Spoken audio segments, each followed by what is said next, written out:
Mission चढ़ती कला। और मैं भारत के हर नागरिक को, उद्योगपति को, चैरिटेबल ट्रस्टों को, कलाकारों को, पूरी दुनिया में बसते पंजाबियों को, बहन भाइयों को दिल से अपील करता हूँ, आओ पंजाब को दोबारा अपने पाँव पे खड़े करने का टाइम आ गया है। पुनर्वास में और रिस्ट्रक्चर में पंजाब का साथ दीजिए। मैं वचन देता हूँ, जो भी आप मेहनत की कमाई से 1 रुपया भी अगर निकालोगे तो 1.25 रुपया बना के हम पारदर्शिता और ईमानदारी से इस्तेमाल करेंगे। और जानकारी चाहिए तो rangla.punjab.gov.in ये वेबसाइट पे जा सकते हैं, सब कुछ डिटेल मिल जाएगा।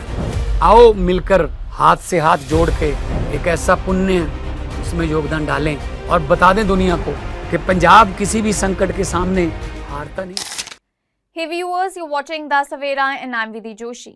Despite international calls for de-escalation, Israel airstrikes continued in Gaza on Saturday, killing at least 36 people, including children, just hours after US President Donald Trump publicly urged Israel to halt its offensive.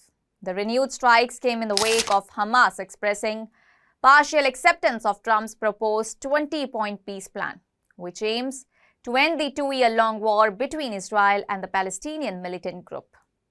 Among the dead were 18 civilians, including women and children, killed in a strike on a house in the Tufa neighborhood of Gaza City. Medics reported several buildings were damaged in the attack. The Israel Defense Forces stated that it had targeted a Hamas militant who posed a threat to troops, adding that civilian casualties were under review. In its statement, the military expressed regret for any harm to civilians and reiterated its efforts to minimize such outcomes. President Trump, who has taken a bold and personal approach to resolving this conflict, said Israel had agreed to an initial withdrawal line inside Gaza and promised that a ceasefire would take effect as soon as Hamas gave full confirmation. On his Truth Social platform, Trump urged Hamas to move quickly, warning that any delays would not be tolerated and that all the bets will be off if the group fails to act.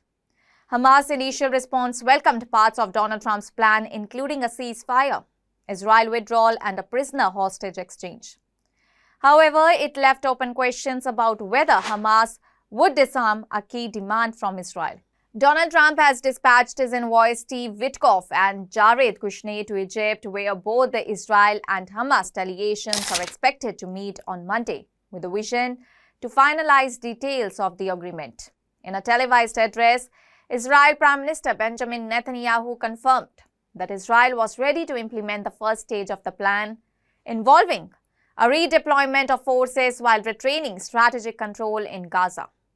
He emphasized that Hamas would be disarmed either politically or militarily in the plan's second phase.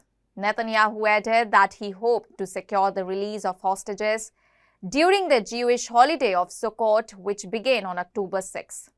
Meanwhile, the Iran-backed Palestinian Islamic Jihad group, which also holds hostages, expressed support for Hamas' response to the proposal, a development that may boost chances for a broader prisoner exchange and eventual ceasefire.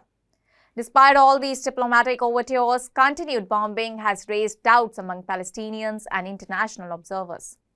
Many fear that Netanyahu, under pressure from far-right allies in his coalition, may ultimately derail the process. Still, tens of thousands of Israelis rallied in Tel Aviv over the weekend, demanding an end to the war and the safe return of hostages.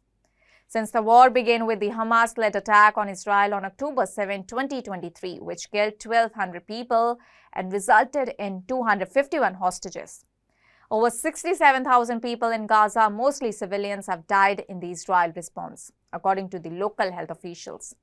As the humanitarian crisis deepens, the world watches closely, hoping this fragile moment leads to a lasting peace. That's all for now. Stay tuned to the Savera for more updates. Do like, comment and subscribe to the channel.